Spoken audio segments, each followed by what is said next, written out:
Walt Bogdanich, When McKinsey Comes to Town.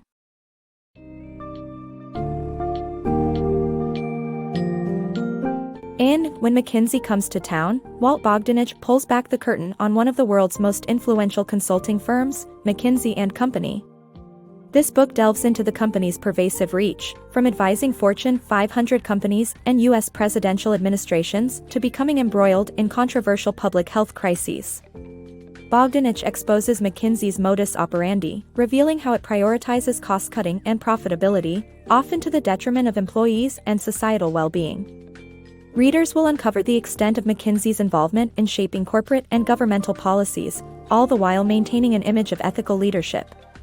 The book offers a deep exploration into the human costs and ethical implications of McKinsey's business practices, making it essential reading for anyone interested in the intersections of business, ethics, and societal impact.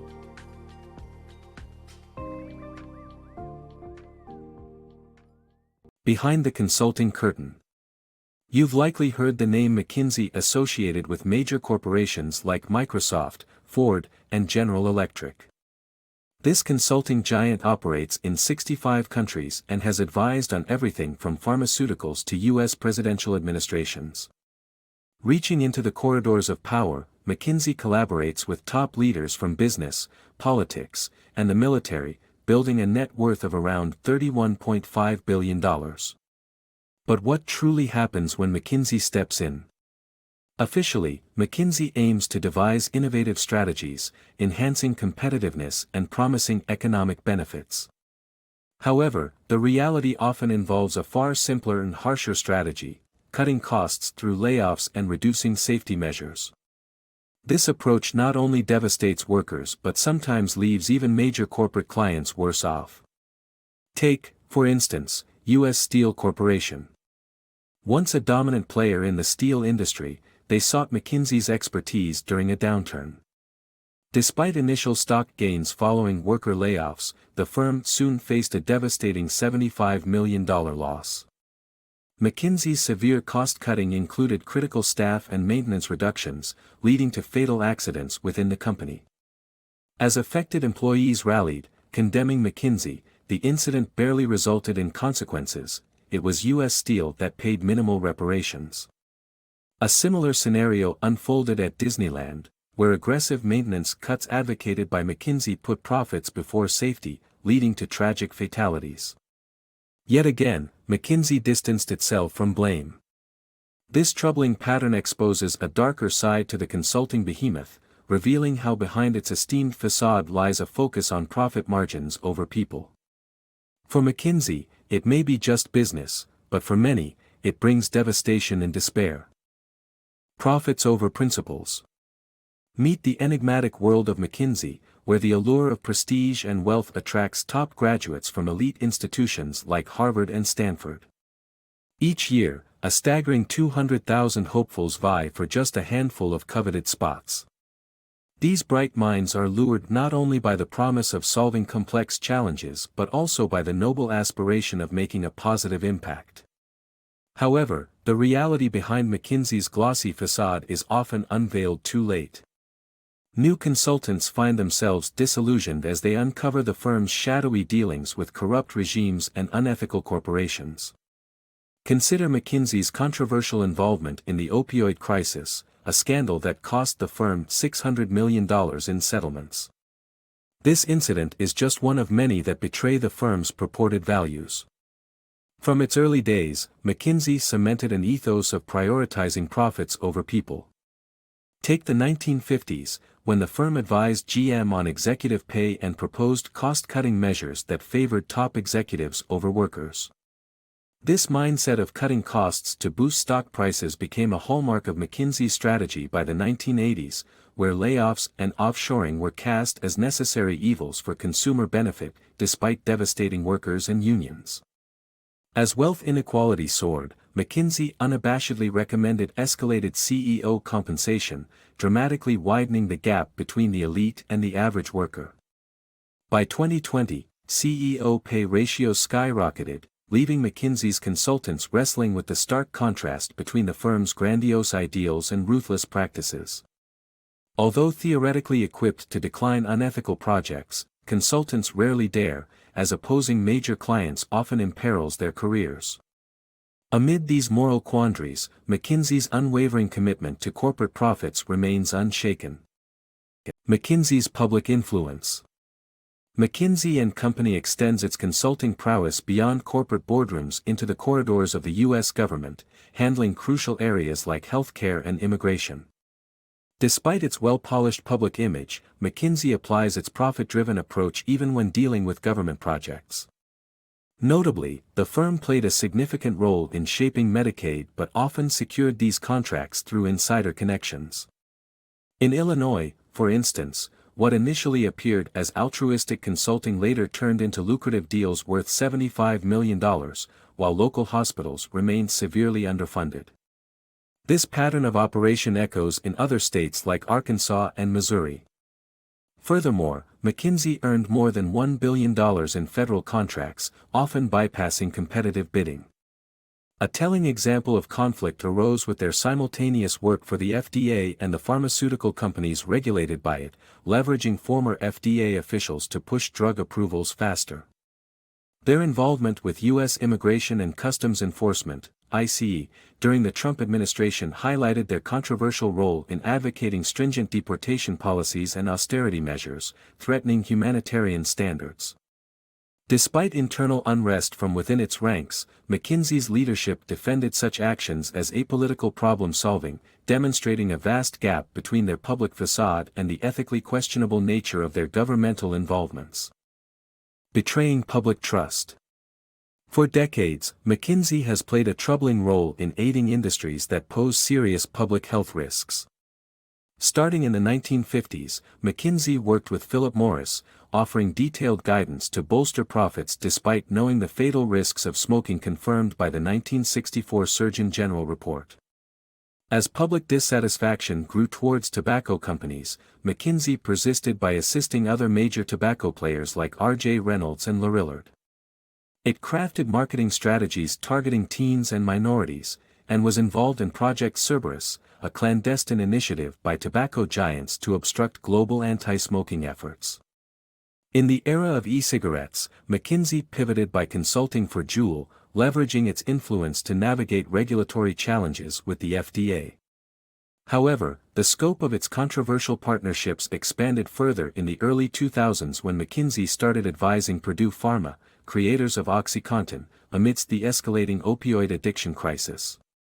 The company suggested tactics to revitalize Purdue's declining sales, such as targeting areas with high overdose rates and developing alternative distribution channels when pharmacies tried to limit access. Throughout these dealings, McKinsey not only guided these companies but simultaneously offered advice to the FDA on regulating harmful products, maintaining hidden conflicts of interest for years. Despite its eventual $600 million settlement in 2021 related to the opioid crisis, McKinsey has yet to admit any legal wrongdoing. However, its continuous support to companies behind hazardous products, often targeting vulnerable communities, highlights a pattern of prioritizing profit over public welfare. McKinsey's actions reveal a blatant disregard for ethical responsibilities, tarnishing its reputation as it enriches the very industries that threaten lives. Igniting financial chaos. Picture a world where a single consultancy firm has its hands on the economic pulse of the globe, guiding the very leaders who steer our financial landscapes. Welcome to the realm of McKinsey & Company, the silent force that shook Wall Street. Since the 1930s, McKinsey's intricate ties with top financial firms like Goldman Sachs have set the stage for seismic shifts in banking policies. The 1980s marked a turning point as McKinsey championed securitization, a method of bundling loans into marketable securities. This was heralded as a revolutionary, efficient technology. Yet, beneath the surface lay a ticking time bomb. Instead of safety and efficiency, securitization obscured financial transparency and stoked speculative fires, ultimately leading to a system-wide shock. Energy giant Enron's collapse was an early warning, but few heeded it. By 2007, McKinsey-trained executives occupied pivotal roles at major institutions like Lehman Brothers and Morgan Stanley, championing risky subprime mortgages. When the financial system crumbled in 2008, millions faced ruined lives. Yet McKinsey slipped away, denying blame for nurturing a disastrous culture of risk. They crafted the playbook, normalized the reckless, and watched Wall Street's game unfold, leaving ordinary citizens to pick up the pieces. Partners in power. McKinsey's global influence runs deep, often leaving a trail of ethical controversies in its wake. A glaring example is its involvement in South Africa, post-apartheid. The country once brimmed with hope for empowering its black citizens, but soon faced a rising tide of corruption. Enter McKinsey in 2005, entangled with state entities like the Rail and Port Agency, Transnet, and later securing a $700 million contract with Eskom, the state power utility. However, the venture crumbled amidst corrupt officials and opaque contracts. To comply with local regulations, McKinsey needed partnerships with black-owned firms, but poor vetting led to alliances with questionable firms. Regiment's Capital was their starting partner, mired in links to the infamous Gupta family accused of exploiting South African institutions for personal gain. When McKinsey switched to Trillion, the problems persisted. Trillion, misleadingly not black-owned, demonstrated glaring conflicts of interest, advising both Eskom and the Chinese seller in a boiler procurement deal. Increased scrutiny forced McKinsey to return $74 million of its ill-gotten fees, yet Eskom's affairs remained in shambles, epitomized by rampant blackouts still plaguing the nation today. This wasn't a solitary blunder. McKinsey has a history, dating back to the 1970s oil boom, of aiding Saudi Arabia's oppressive regime. By 2016, they were involved in 137 active projects, including with oil giant Aramco, offering strategic advice during the Arab Spring to maintain royal control. Suggestions of symbolic reforms coincided with increased repression as seen in the policies of Crown Prince Mohammed bin Salman, linked to the Yemen conflict and the murder of journalist Jamal Khashoggi. McKinsey's reach extends to China, despite stark human rights criticisms. In 2018, they hosted an extravagant retreat near Uyghur detention camps, highlighting an alarming willingness to cooperate with authoritarian regimes. While the firm claims to bolster the nations it serves, its actions frequently embolden corruption and unchecked power, fostering environments antithetical to democracy. Sustainability Mirage. At the forefront of global discussions about climate change, McKinsey proudly presents itself as a firm dedicated to sustainability. Yet, beneath this green veneer, the reality tells a different story. While McKinsey's consultants voice strong environmental commitments at events like Davos, they actively serve some of the largest carbon-emitting companies in the oil, gas, and coal industries, worldwide. Remarkably, the list includes industry giants such as ExxonMobil and Chevron. In nations like China and Indonesia, where the coal demand is high, McKinsey has advised both steel producers and leading coal miners, focusing on optimizing their operations for increased profit and productivity. The tale of Eric Edstrom, a former consultant, starkly highlights this contradiction. Enthusiastic about engaging in sustainability projects, Edstrom quickly discovered the company's overwhelming involvement with fossil fuel enterprises. A jarring video titled "Turning a Coal Mine into a Diamond in 6 Months" symbolized McKinsey's approach, boosting coal output significantly and celebrating this achievement, regardless of the environmental costs. Edstrom's refusal to work with fossil fuel clients curtailed his career progression, affirming his belief in McKinsey's opaque stance on sustainability issues. Junior consultants, expressing discontent through a widely supported protest letter, have exposed the dissonance between McKinsey's climate rhetoric and its actions.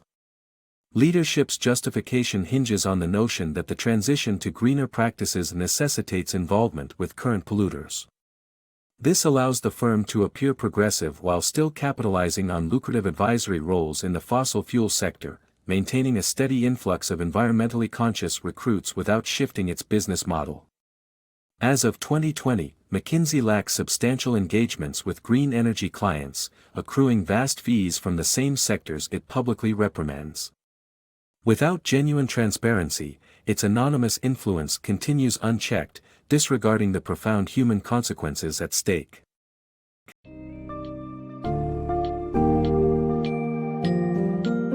Walt Bogdanich's When McKinsey Comes to Town leaves readers with a profound understanding of the double-edged influence wielded by McKinsey and Company.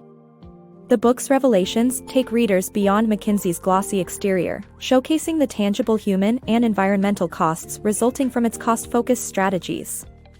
As depicted, McKinsey's involvement spans across industries and governments, often bypassing ethical considerations for profit. From exacerbating the opioid crisis to aiding authoritarian regimes and contributing to environmental degradation, the book highlights the disparity between the firm's proclaimed values and its real-world actions.